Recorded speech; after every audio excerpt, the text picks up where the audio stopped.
মহান আল্লাহ তাআলা আমাদের আদি পিতা হযরত আদম আলাইহিস সালামকে কখন কোথায় সৃষ্টি করেছেন তা অনেকেই জানেন না, আবার হয়তো অনেকে জানেন। কিন্তু আদম আলাইহিস সালামকে নামিয়ে দেওয়া সেই পাহাড়ের বিস্তারিত ইতিহাস খুব কম সংখ্যক মানুষই জানেন। চলুন ফ্রিক নিউজে জেনে নিই সেই অ্যাডাম পিক বা আদম চূড়ার বিস্তারিত ইতিহাস। ভিডিওটি ভালো লাগলে লাইক করতে এবং কমেন্ট করে আপনাদের মূল্যবান মতামত আমাদের সাথে শেয়ার করতে ভুলবেন না কিন্তু। শ্রীলঙ্কার দক্ষিণ পশ্চিম সীমান্তে শ্রীপাদা নামক প্রদেশে এই চূড়াটি অবস্থিত।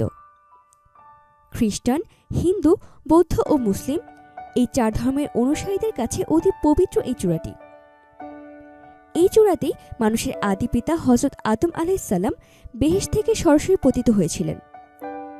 চূড়াটির চারদিকে সবুজে বিপুল সমারোহ, মাঝে মধ্যে পাহাড়ি উঁচু নিচু টিলা।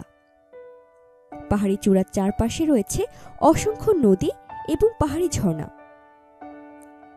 সব মিলে এক মায়াবী নয়নাভিরাম দৃশ্য।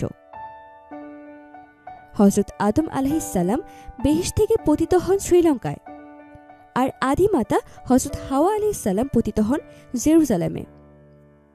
মহান প্রভুর কাছে অনেক অনুতাপের পর উভয়ে মিলিত হন মধ্যপ্রাচ্যে। সেই থেকে শুরু করে বর্তমান অবধি শ্রীলঙ্কার এই চূড়াকে কেন্দ্র করে রহস্য রয়ে গেছে। হযরত আদম আলাইহিস সালাম এই চূড়ায় পতিত হয়েছিলেন বিধায় এই চূড়াটিকে বলা হয় আদম চূড়া বা অ্যাডাম পিক। এই চূড়ার উচ্চতা ৭৩৬২ ফুট অথবা ২২৪৩ মিটার। চূড়াটিতে হযরত আদম আলাইহিস সালামের পায়ের যে চিহ্ন রয়েছে তার পরিমাপ হচ্ছে ৫ ফুট ৭ ইঞ্চি দৈর্ঘ্য এবং প্রস্থ হচ্ছে ২ ফুট ৬ ইঞ্চি। বৌদ্ধ ধর্মমতে খ্রিস্টপূর্ব ৩০০ অব্দে এই পদচিহ্ন আবিষ্কৃত হয়।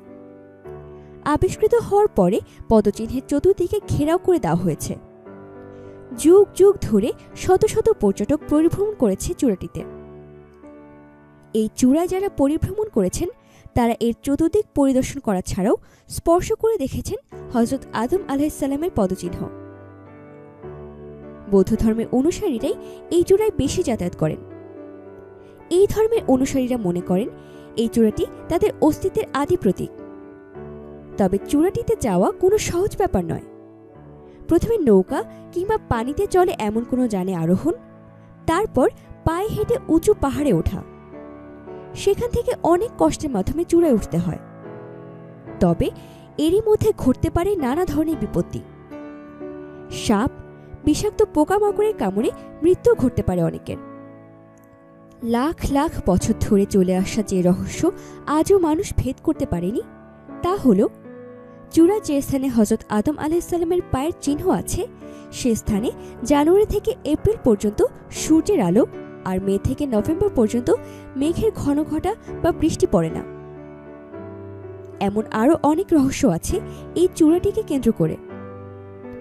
অতি চমৎকার এই চূড়াটি বছরের পর বছর অবিকল রয়ে গেছে। এর সৌন্দর্য এতটুকুও হ্রাস পায়নি।